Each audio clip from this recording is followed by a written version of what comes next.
Hello everyone, welcome in the universe of learning. यहाँ मैं आपको पढ़ाती हूँ क्लास 10 का algebra and geometry. So as you know, हमने अलजेब्रा का chapter number 1 linear equation in 2 variable पूरा कंप्लीट कर लिया था और लास्ट लेक्चर से हमने अपना chapter number 2 that is quadratic equation को स्टार्ट किया था और हमने बेसिक्स उसके पूरे देख लिए हैं। तो पहले आप बेसिक्स को देखना, फिर उसके बाद आज के लेक्चर को ज़रूर देखना। आज के लेक्चर में हम प्रैक्टिस सेट 2.1 को स्टार्ट करने जा रहे हैं। तो चलो बिना टाइम पास के वीडियो को स्टार्ट करते हैं। प्रैक्टिस सेट स्टार्ट करने से पहले आप इसके बेसिक्स ज़रूर देख लेना, क्योंकि इस प्रैक्टिस सेट में क्वेश्चन नंबर 1 और क्वेश्चन नंबर 2 में इसका बहुत काम लगने वाला है। ओके, तो देखो, ये लीनियर इक्वेशन मैंने आपको समझाने के लिए लिखा था। वो लास्ट लेक्चर में मैंने आपको बेसिक्स पढ़ाए थे ना, उसको ज़रूर देखना। तो देखो, standard form of quadratic equation क्या होता है? ax² + bx + c = 0। ओके, इसका मतलब क्या? क्वाड्रेटिक इक्वेशन का जो उसमें जो एक ही वेरिएबल होता है x या तो y, कुछ भी, मतलब ऐसा नहीं कि x और y रहेगा, a b c d कुछ भी हो सकता है। लेकिन जैसे लीनियर इक्वेशन में x और y 2 वेरिएबल रहते थे, लेकिन क्वाड्रेटिक इक्वेशन में एक ही वेरिएबल रहता है। ओके, फिर चाहे वो x हो या y हो, और उसका highest power that is highest index जो होता है, ऊपर छोटे वाले नंबर को पावर या तो इंडेक्स कहते हैं, तो वो 2 होता है। ओके, 5x², फिर उसके बाद 4x, यहाँ पे 1 रहेगा, उसके बाद वेरिएबल ही नहीं रहता, +3 = 0। ये है स्टैंडर्ड फॉर्म। और यहाँ पे एक बात याद रखना, a will be always not equal to 0। Okay, a 0 नहीं हो सकता, b और c 0 हो सकते हैं। फिर देखो, अगर इस वे में कोई इक्वेशन है तो क्या ये क्वाड्रेटिक इक्वेशन है? ऑब्वियसली, क्योंकि इसका जो हाईएस्ट पावर है वो 2 है। तो अगर 2 है, b और c तो 0 हो सकते हैं, तो इसको हम थोड़ा सा इस वे में लिख सकते हैं, x² + 0x - 4 = 0। तो ये हमारा क्वाड्रेटिक इक्वेशन है। और लेकिन इसको देखो, यहाँ पे 2x - 4 ऐसे दिया है, लेकिन हमारा a तो 0 नहीं हो सकता, तो हम यहाँ पे ऐसे 0x² टाइप का ले सकते हैं? नहीं, हम ये नहीं ले सकते, राइट। तो लेकिन 2x को 1 ही पावर है, 2 तो नहीं है, तो इसके वजह से ये हमारा क्वाड्रेटिक इक्वेशन नहीं होगा। तो ये कुछ बेसिक्स हैं, आगे ये वाला अभी काम नहीं लगने वाला, इसी का भी हमें ज़्यादा काम है। ओके, तो इसका स्टैंडर्ड फॉर्म को याद रखो। तो चलो हम प्रैक्टिस सेट को देखते हैं, बहुत इजी है हमारा practice set 2.1। Okay, question number 1 जो है, राइट एनी 2 क्वाड्रेटिक इक्वेशन। ये OEQ मतलब ओपन एंडेड क्वेश्चन, इसका आप कुछ भी अपने मन से आंसर लिख सकते हो, यही रहेगा, ऐसा ज़रूरी नहीं है। ओके, आप 5x² + 4x + 3 = 0 ऐसा कुछ भी लिख सकते हो। तो मैंने आपको एक बताया ना अभी, x² - 4 = 0, ये भी क्वाड्रेटिक इक्वेशन है, आप कुछ भी लिख सकते हो अपने मन से। ओके, तो ये बहुत इजी क्वेश्चन है, आप खुद से कर लोगे। यहाँ पे आंसर भी दिए हैं, आप इसको भी लिख सकते हो। ठीक है, ये इजी क्वेश्चन है, इसलिए हम इसको यहीं पे देख लेते हैं। अभी क्वेश्चन नंबर 2 देखो, decide which of the following are quadratic equation. Okay, अभी हमें इसमें क्या फाइंड करना है कि इसमें से कौन से क्वाड्रेटिक इक्वेशन है और कौन से नहीं है। तो क्वाड्रेटिक इक्वेशन क्या होता है ये मैंने आपको अभी बताया, उसका स्टैंडर्ड फॉर्म क्या होता है, उसके बेसिस पे हम ये देखेंगे कि ये क्वाड्रेटिक इक्वेशन है कि नहीं है। ओके, तो देखो, क्वेश्चन नंबर 1 मतलब क्वेश्चन नंबर 2 का सब क्वेश्चन नंबर 1, x² + 5x - 2। अब ये तो सिंपली दिख रहा है कि ये क्वाड्रेटिक इक्वेशन है। क्यों?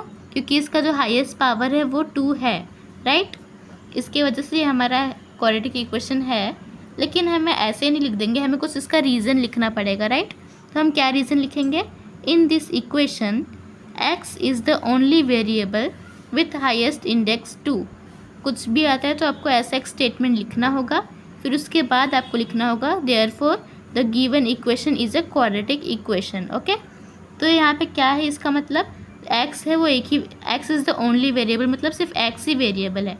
मैंने आपको बताया ना, क्वाड्रेटिक इक्वेशन में एक ही वेरिएबल होता है और लीनियर इक्वेशन में 2 वेरिएबल्स होते हैं। तो यहाँ पे सिर्फ एक ही वेरिएबल है और उसका हाईएस्ट इंडेक्स 2 है, तो ये हमारा क्वाड्रेटिक इक्वेशन है।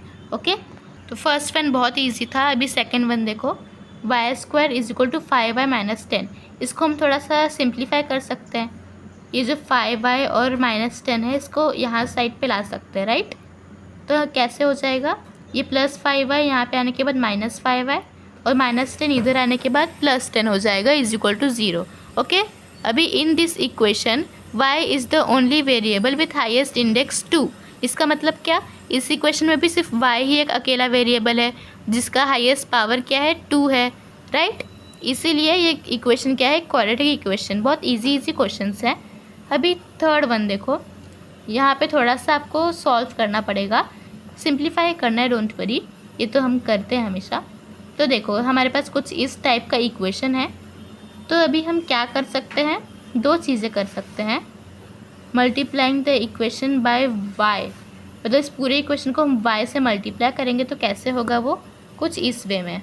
देखो वाई स्क्वायर है इंटू वाई हो गया, फिर प्लस 1y है इंटू वाई हो गया, is equal to 2 into Y, ऐसे हो जाएगा क्योंकि पूरे इक्वेशन को हम y से मल्टीप्लाई करेंगे।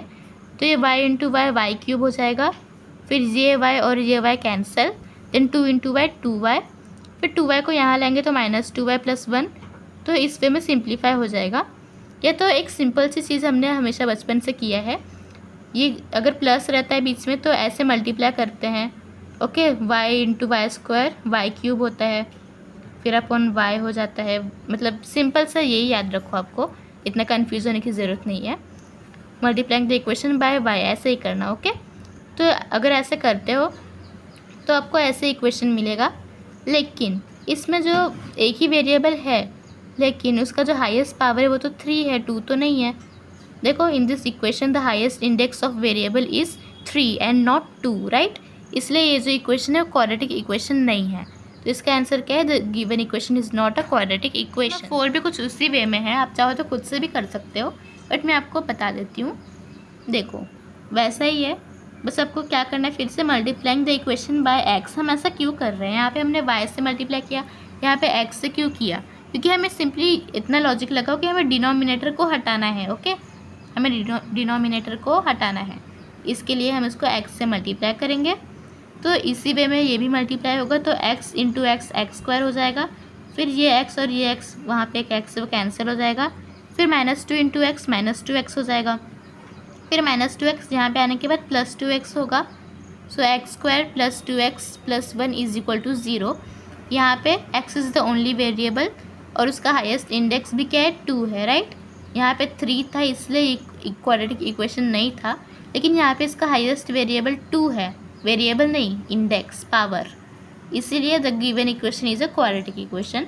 फटाक से 5th वन 6th वन भी देख लेते हैं। 5th मैंने किया तो 6th आप कर ही सकते हो। अभी इसको हमें थोड़ा सॉल्व करना होगा, दोनों को सिंपली मल्टीप्लाई करना है, राइट। तो पहले फर्स्ट ब्रैकेट को सेकंड ब्रैकेट से मल्टीप्लाई करेंगे, मतलब कैसा, फर्स्ट ब्रैकेट का जो फर्स्ट टर्म है इसको पूरा इससे मल्टीप्लाई करेंगे, फिर सेकंड टर्म को इससे मल्टीप्लाई करेंगे। हमने मल्टीप्लिकेशन 8th स्टैंडर्ड में सीखा था, राइट। तो हमने ऐसे लिखा, फिर m into M, M square होता है, m into -5 -5m, 2 into M 2m, 2 into -5 -10, okay. अभी यहाँ पे माइनस एंड प्लस है, तो बड़े नंबर को माइनस को साइन है तो माइनस आएगा, और प्लस माइनस माइनस होता है, सो 5 - 2 3m होता है, एंड -10 एज इट इज़। ये हमारा इक्वेशन रेडी हो गया। यहाँ पे m एक अकेला वेरिएबल है जिसका हाईएस्ट इंडेक्स 2 है, राइट, इसलिए ये इक्वेशन क्वाड्रेटिक इक्वेशन है। बहुत इजी था। 6th वन भी बहुत इजी है, ये तो आप खुद से भी कर सकते हो। इसमें तो ऐसा कुछ लॉजिक मल्टीप्लिकेशन भी नहीं करना है, क्या करना है, सिंपली ये हमारा इक्वेशन है, फिर ये 3m जो था 3m³, इसको यहाँ से हमने ला दिया, तो ये प्लस था तो यहाँ से -3m³ हो जाएगा। ये -3m + 3m क्या हो जाएगा अपना, देखो ध्यान से देखो, यहाँ पे 3m³ है और ये जो 3m² है, तो ये दोनों सॉल्व नहीं हो सकते हैं एक साथ, ये क्यूब है और ये स्क्वायर है, तो जो क्यूब साथ में सॉल्व हो सकते हैं, और स्क्वायर बेचारा अकेला है, किसी के साथ सॉल्व नहीं होगा वो, ओके। तो इनको हमें सॉल्व करना है, इनको नहीं, ओके सॉरी। तो 3m³ - m³ क्या होगा, यहाँ पे 1 है इसका मतलब, तो पहले तो बड़े नंबर को माइनस को साइन है तो माइनस आ जाएगा, फिर माइनस प्लस माइनस होता है, तो 3 में से 1 गया तो 2 आया, 2m³ -2m³ बचेगा। यहाँ पे +3m² और -2, लेकिन यहाँ पे m एक अकेला वेरिएबल है लेकिन उसका हाईएस्ट पावर 3 है, इसलिए ये एक क्वाड्रेटिक इक्वेशन नहीं है, ओके। ये आप स्टेटमेंट कैसे लिखते सब अच्छे से देख लो यहाँ पे। तो हमारा क्वेश्चन नंबर 1 और क्वेश्चन नंबर 2 अच्छे से सॉल्व हो गया है। तो आज के लिए बस इतना ही, वरना ज़्यादा कंफ्यूज हो जाओगे। तो अभी नेक्स्ट वीडियो में, नेक्स्ट लेक्चर में हम क्वेश्चन नंबर 3 देखेंगे। क्वेश्चन नंबर 3 में भी बहुत सारे क्वेश्चन हैं, वो सब हम देखेंगे, एंड क्वेश्चन नंबर 4 भी ट्राई करेंगे। So thank you so much. Please subscribe my channel. Bye bye.